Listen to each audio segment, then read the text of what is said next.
Las Vegas Raiders made Sandra Douglas Morgan the first president in NFL history, African American woman.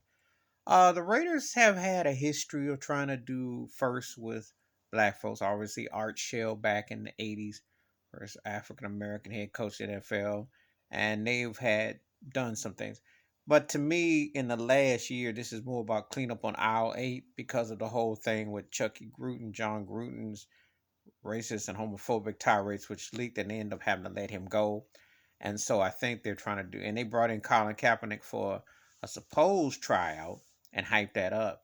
The agendas are very interesting. But I will say this though: do I feel that it's something to be excited about? Well, on one hand, you like to see people color get opportunities, especially black folks getting a chance. However, this is all about cleanup on aisle 8.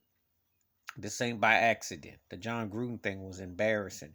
Plus, this white boy had gotten hooked up after he had been let go, and they brought him back and gave him a 10-year guaranteed $100 million contract. So he had double situations there.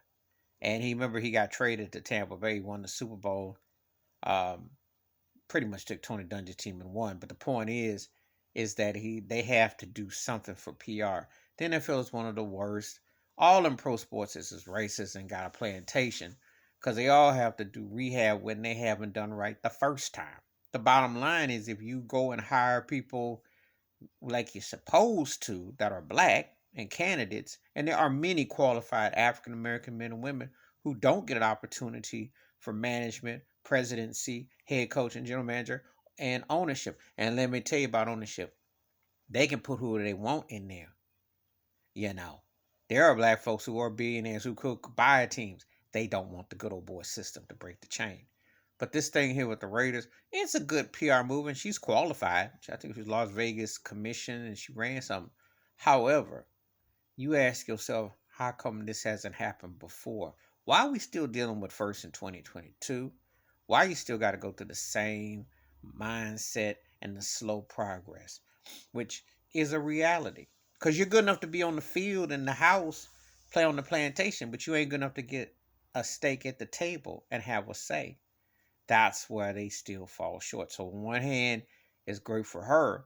On the other hand, how come more teams ain't done it? How come organizations haven't brought more African American leadership qualities and brought more things to the table? Why are they so slow? Because I tell you all the time, the NFL stands for Negroes Forget Leadership.